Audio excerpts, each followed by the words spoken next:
বিশ্বনবী ফাতেমারে এত ভালোবাসতেন, বিশ্বনবী বলতেন যে ফাতেমারে কষ্ট দেয় সেজন্য আমি নবীরে কষ্ট দেয়, আর যে ফাতেমার মনের মধ্যে আনন্দ দেয় সেজন্য আমি নবীরে আনন্দ দেয়। বিশ্বনবী কোন সফরে গেলে সবার শেষে ফাতেমার সাথে দেখা করে বের হতেন, আবার সফর শেষ করে বাড়িতে আসার সময় সবার প্রথম ফাতেমার সাথে দেখা করতেন। ও নানা বলেন তো তাহলে কে দামি, আপনার আম্মা আমেনা নাকি আমার মা ফাতিমা? বিশ্বনবী আর কোনো কথা বলে না। হোসাইন একের পর এক প্রশ্ন বানে নানাকে জর্জরিত করছে। নানা এবার বলেন তো আপনার নানির নাম কি? বিশ্বনবী বললেন, হোসাইন আমার নানির নাম হলো বাররা বিনতে আব্দুল উজ্জা। হোসাইন বলে, নানা আপনার নানি বাররারে কেউ চিনে না। চিনেন আপনারা? অনেকে জানেই না। ওই যে কয় নসিনি, আরা নসিনি দে, আমরা চিনি না বাররা বিনতে আব্দুল উজ্জা। হোসাইন বলে, নানা আপনার নানিরে তো কেউ চিনে না, বাররা নামটা কারো মুখস্থ নাই।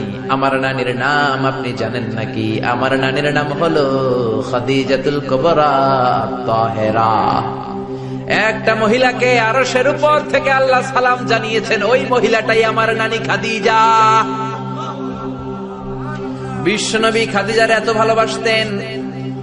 বিশ্বনবী বলতেন, আল্লাহ কিয়ামতের দিন যখন কেউ কাউরে চিনবে না, ওই কঠিন দিনে আমি যেন আমার প্রাণের খাদিজারে ভুলে না যাই।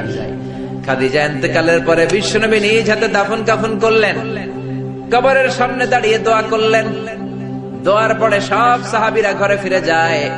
আবু বকর বললেন, নবী চলেন ঘরে ফিরে যাই, দাফন শেষ, কাফন শেষ, দোয়াও শেষ।